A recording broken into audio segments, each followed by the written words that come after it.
about the ideas behind great innovations? In Stephen Johnson's book, Where Good Ideas Come From, The Natural History of Innovation, Johnson discusses a variety of man's greatest theories, ideas, and innovations based on research he's done in a wide range of fields, from biology to internet culture to humanities. Where Good Ideas Come From is a book about the space or environment in which good ideas are born. Johnson identifies 7 key patterns that help to spark, nurture, and cultivate good ideas. Johnson starts by making a comparison between coral reefs, cities, and the World Wide Web. What does a coral reef have to do with a city or the internet? He references the coral reef because Darwin's first hunch about his theory of evolution can be attributed to his study of atolls and the tiny but rich and thriving ecosystem of coral life that he finds. While a coral reef is a place where biological innovation can flourish, the city and the web are also environments that are suited to generating, diffusing, and adopting good ideas. Johnson stresses that all these environments allow for ideas to be connected rather than protected. Good ideas want to fuse and recombine. Johnson best explains the idea of the adjacent possible when he says to imagine a house that expands with each door you open. Each time you enter a new room, new doors appear that you now have access to. The adjacent possible suggests that our boundaries grow as we explore those boundaries. A great example of the adjacent possible is in the Nurture, an incubator made out of automobile parts. This incubator was created by Design That Matters, and it was intended for third world countries so that they would be able to repair and maintain incubators with parts that are available to them. Liquid networks are necessary for making connections.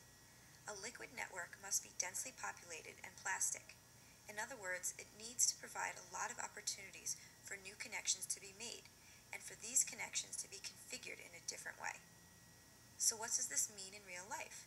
For carbon-based life, it's the stickiness of carbon plus the liquidity of H2O that allows for a lot of molecules to be traveling and bumping into each other. All this movement and colliding creates new combinations. In a densely populated urban area, there can also be greater opportunities for ideas to bump into each other.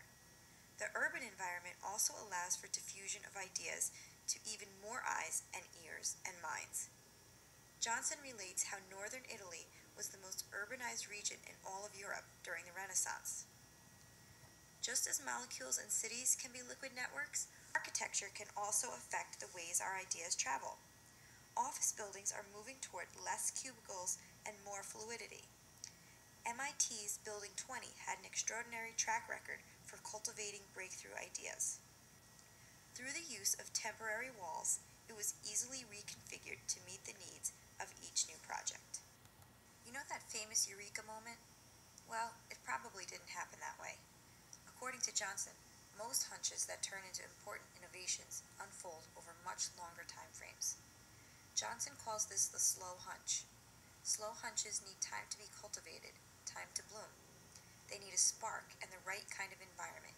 Think liquid networks. Work environments can be a place to cultivate ideas.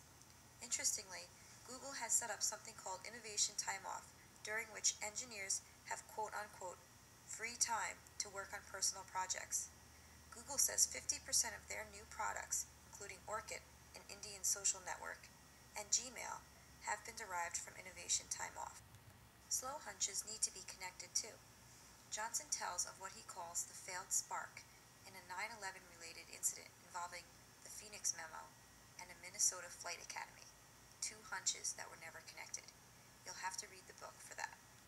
Serendipity, or happy accidents, are what happens when slow hunches change shape unexpectedly. Again, it's the idea of new connections forming, whether it's inside the brain or between multiple brains. Many times the serendipitous connections are made when one is taken away from the original environment. This is why we come up with great ideas in the shower, while taking a walk, or even during REM sleep. Johnson encourages the use of idea exchange, like Salesforce.com uses. He also stresses the need for making ideas public and highlights the restrictions that patents put on good ideas. Check out Nike Green Exchange and see how they are sharing their eco-friendly ideas. Innovative experiments thrive on useful mistakes. Darwin's Darwin's theory of evolution largely depends on useful mistakes, or mutations. Hostile environments, or noise, actually tends to make us sharper. There have been a large number of ideas in science that can be attributed to contaminated lab environments. Finding a new use for a tool that was designed for something else is what Johnson calls exaptation. Cross-disciplinary students and people who are true multitaskers are able to think in a diverse and horizontal way. Look at the many fields of study that Darwin and Ben Franklin were into. These guys had what Johnson calls the connected mind. Diverse fields of expertise helped John Snow to discover the mystery of cholera's waterborne transmission. He was a trained physician who had tinkered with chloroform inhalers. He discovered that the spreading of cholera didn't follow the pattern of an airborne gas. Also, he noticed the lack of damage being done to the lungs. He had to think like a molecular chemist as well as a physician. Ideas that are built on top of another existing idea creates a new platform. They can be layered or stacked upon each other like Darwin's coral reef.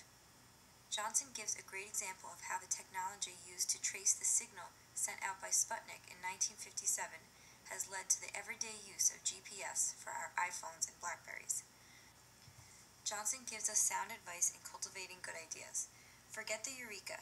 Instead, take walks, cultivate hunches, write everything down, but keep it messy. Embrace serendipity, make helpful mistakes, take on hobbies, go to coffee houses, let others build on your ideas, and don't forget to borrow, recycle, and reinvent.